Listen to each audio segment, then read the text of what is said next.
Selamat datang kembali di video materi untuk mata kuliah Manajemen Proyek Teknologi Informasi. Dalam kesempatan kali ini, kita sudah masuk pada pembahasan tentang manajemen integrasi proyek. Selamat menyimak. Ada 3 topik pembahasan yang akan dibahas dalam video materi kali ini. Pembahasan pertama adalah pengenalan tentang manajemen integrasi proyek, atau istilah lainnya adalah Project Integration Management. Lalu pembahasan yang kedua adalah tentang rencana strategis dan juga pemilihan proyek. Pembahasan terakhir adalah tentang proses-proses yang dilakukan dalam manajemen integrasi proyek. Mari kita bahas satu persatu. Apa itu Project Integration Management? Jika diterjemahkan dalam bahasa Indonesia, maka namanya untuk istilah tersebut adalah manajemen integrasi proyek. Manajemen integrasi proyek adalah tentang mengkoordinasikan semua area pengetahuan lainnya sepanjang siklus hidup proyek. Tentu saja proses ini dikomandoi oleh manajer proyek yang secara resmi ditunjuk untuk memimpin proyek.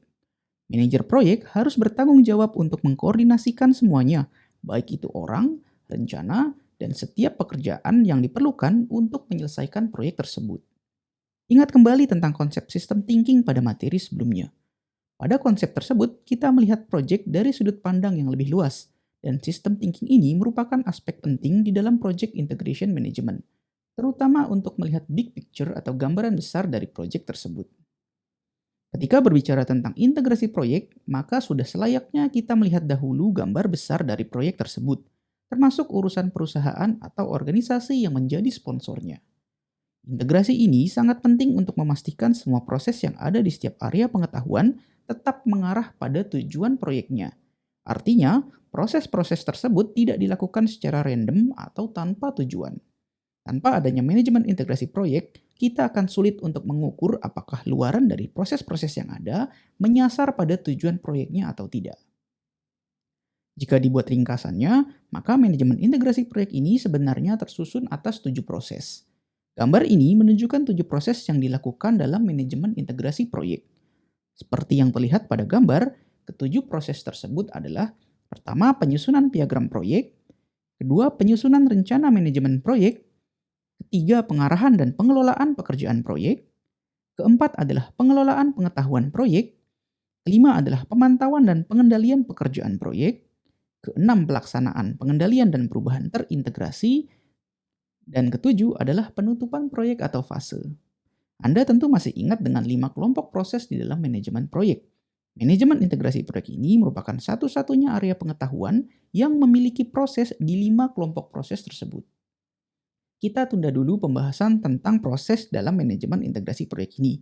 Sekarang kita bahas dahulu tentang rencana strategis organisasi dan hubungannya dengan pemilihan proyek. Pemilihan proyek yang dilakukan di dalam sebuah perusahaan idealnya tidak boleh lepas dari rencana strategis perusahaan tersebut. Top manajemen pada suatu perusahaan atau organisasi perlu memahami rencana strategis yang dimiliki oleh organisasinya, karena mereka adalah pemimpin, dan pemimpin yang baik melihat pada gambaran besar atau rencana strategis organisasi untuk menentukan proyek apa yang memiliki nilai paling besar. Maksud nilai di sini adalah value untuk organisasinya. Apa sebetulnya rencana strategis itu? Rencana strategis mencakup tujuan jangka panjang organisasi, memprediksi tren masa depan, serta memproyeksikan kebutuhan akan produk dan juga layanan baru.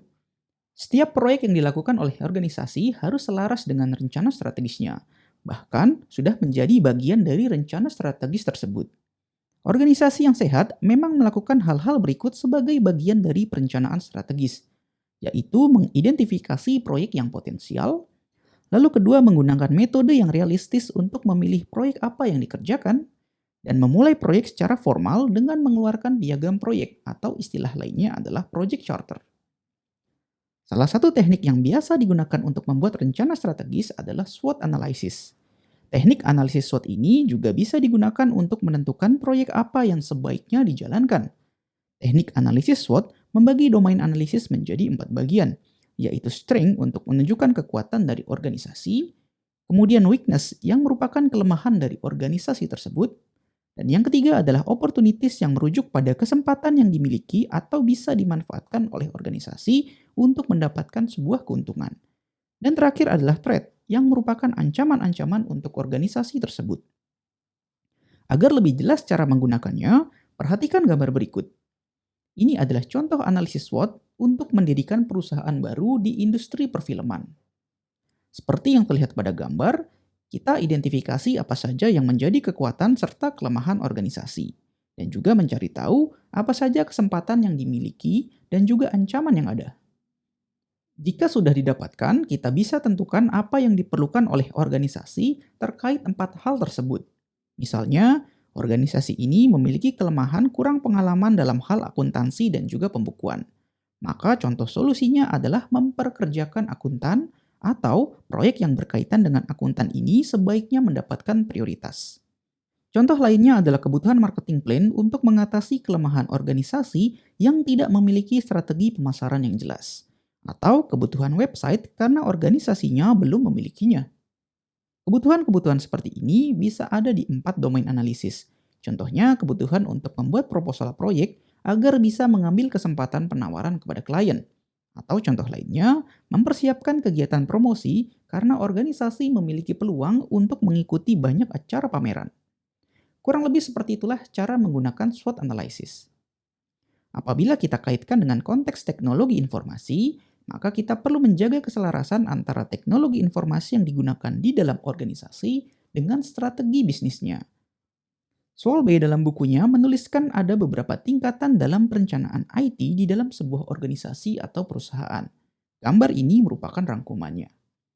Tahap perencanaan IT dimulai dengan menyusun rencana strategis teknologi informasi. Renstra IT ini akan memberikan arahan strategi IT yang bisa mewujudkan visi dan misi dari organisasi tersebut. Pada rencana strategis IT ini juga, kita bisa mengidentifikasi area-area bisnis kunci untuk organisasi tersebut. Setelahnya, dilakukan bisnis area analysis untuk mengidentifikasi proses-proses bisnis kunci yang dapat diuntungkan dengan pemanfaatan teknologi informasi. Hasil analisis ini dituangkan dalam bentuk dokumen. Kemudian barulah kita melakukan project planning, dimulai dengan menentukan proyek-proyek yang potensial, dilanjutkan dengan menentukan lingkup dari proyeknya, beserta keuntungan yang didapat dan juga hambatan-hambatannya. Apabila proyek sudah dibuat perencanaannya, maka yang terakhir dilakukan adalah memilih proyek TI untuk dieksekusi dan mengalokasikan sumber daya organisasi untuk pengerjaan proyek tersebut.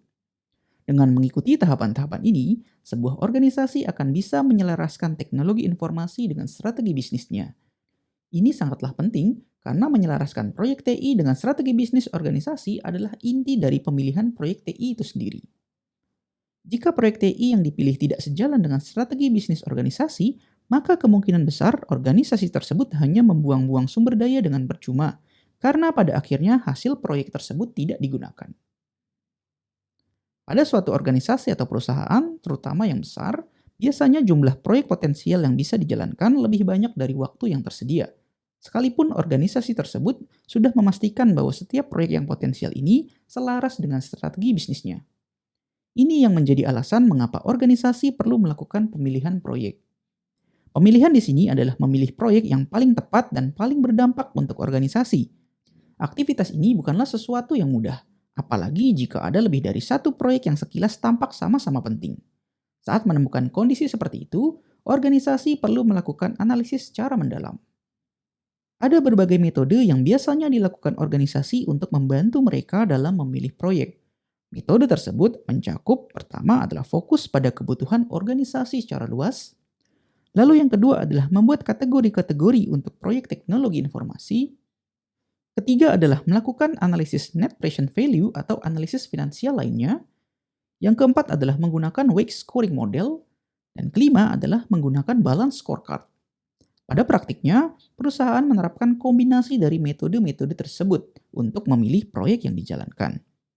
Kita tidak akan membahas secara detail dalam video ini metode-metode tersebut, karena semuanya merupakan metode yang umum dan bisa didapatkan penjelasannya dari berbagai sumber lain. Sekarang kita masuk pada pembahasan proses-proses yang ada di dalam manajemen integrasi proyek. Ingat kembali bahwa ada 7 proses yang dilakukan saat kita menjalankan manajemen integrasi proyek. Apabila dipetakan pada 5 kelompok proses manajemen proyek, maka hasil pemetaan 7 proses tersebut adalah seperti yang terlihat pada gambar. Kita bahas satu persatu dari setiap proses tersebut. Proses yang pertama adalah penyusunan piagam proyek atau project charter. Project charter ini perlu dibuat untuk menandakan bahwa suatu proyek sudah bisa untuk dimulai.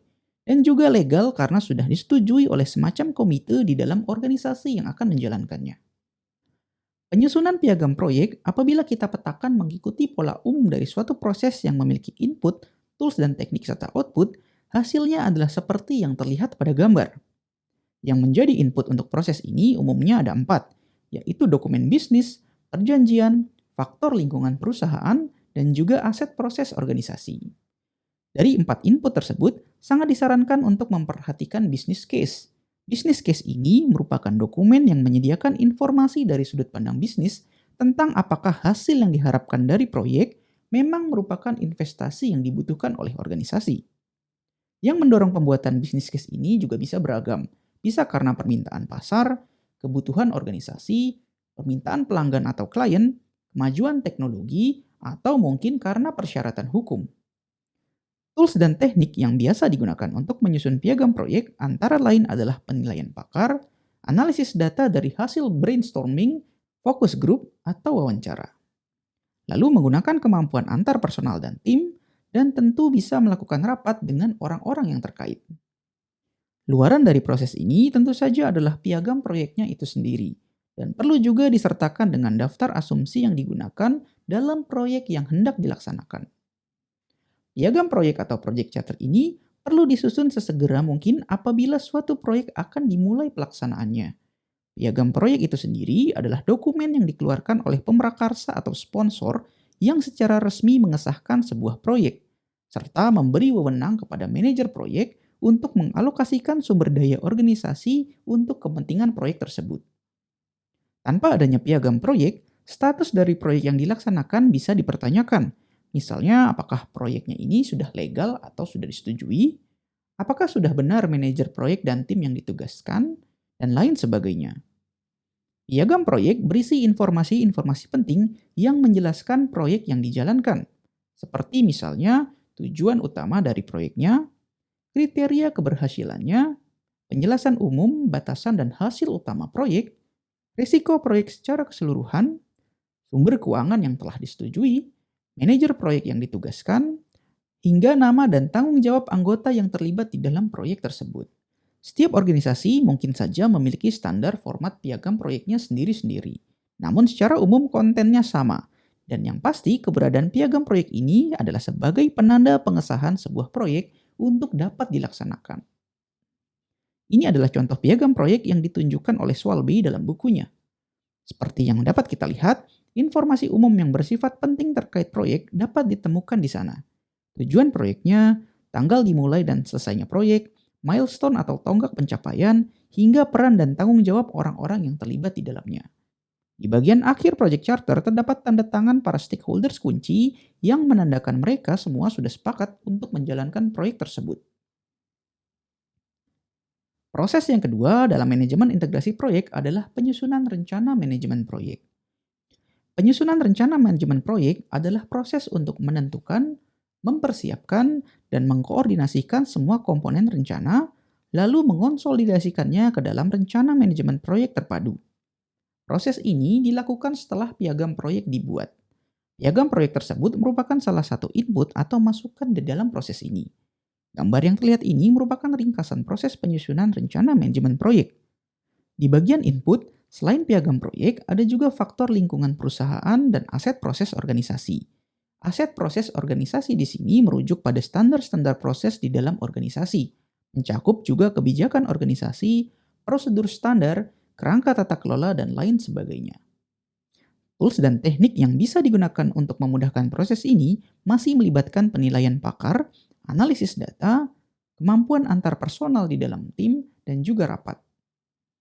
Dan yang menjadi luaran tentu saja adalah rencana manajemen proyek yang tersaji dalam bentuk dokumen-dokumen proyek.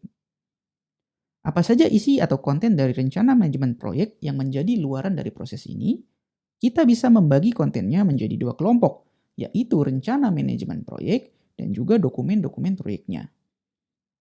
Tabel berikut berisi daftar apa saja yang termasuk dalam rencana manajemen proyek dan juga dokumen proyeknya. Rencana manajemen proyek mencakup 18 hal. Di dalamnya termasuk juga rencana untuk 9 area pengetahuan lainnya, ditambah dengan jenis rencana lain yang penting untuk disertakan. Ada rencana manajemen lingkup, rencana manajemen persyaratan dan manajemen biaya, mutu, dan juga sumber daya, rencana manajemen risiko, dan seterusnya hingga pendekatan pengembangan. Pada kelompok dokumen proyek, ada sebanyak 33 dokumen yang bisa disertakan dalam rencana manajemen proyek, mulai dari atribut aktivitas, daftar aktivitas, daftar asumsi, daftar estimasi, dan seterusnya hingga dokumen pengujian dan juga evaluasi. Apakah setiap rencana manajemen proyek harus mencakup semua konten-konten seperti yang tersaji pada tabel? Yang jelas, dengan membuat rencana yang lebih lengkap, kita akan lebih mudah menjalankan proses eksekusinya nanti. Jika proyek berskala besar, tentu kita perlu melengkapi semua konten ini. Jika skala proyeknya kecil atau menengah, maka tidak masalah menyesuaikan dengan kebutuhan. Namun, daftar konten ini bisa dijadikan acuan tentang apa saja yang perlu disertakan ketika kita membuat rencana manajemen proyek.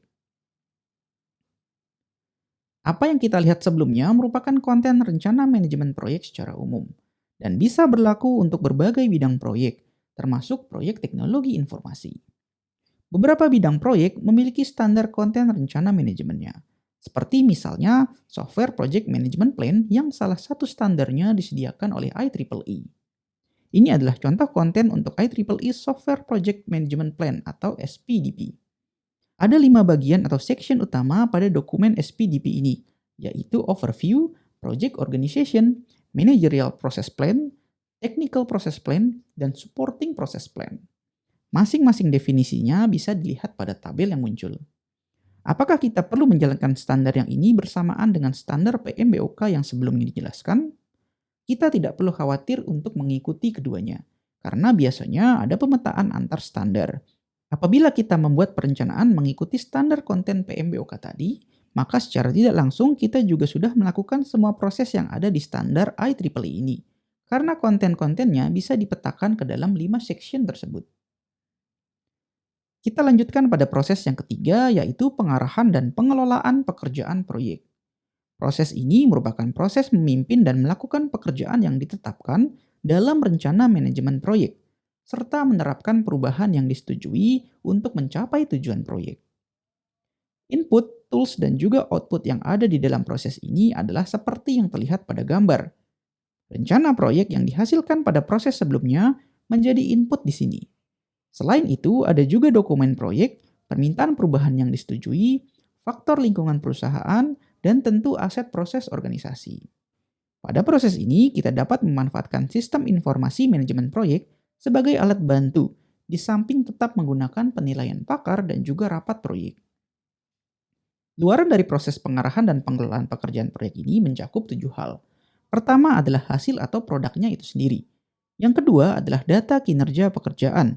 Ketiga adalah daftar isu, lalu keempat adalah permintaan perubahan, kelima adalah pembaruan rencana manajemen proyek, keenam adalah pembaruan dokumen proyek, dan ketujuh adalah pembaruan aset proses organisasi. Kurang lebih seperti itu gambaran dari proses pengarahan dan pengelolaan pekerjaan proyek. Kita lanjutkan pada proses yang keempat, yaitu pengelolaan pengetahuan proyek, atau yang lebih dikenal dengan istilah knowledge management. Proses ini dapat kita artikan sebagai proses menggunakan pengetahuan yang ada dan menciptakan pengetahuan baru untuk mencapai tujuan proyek serta berkontribusi dalam pembelajaran organisasi.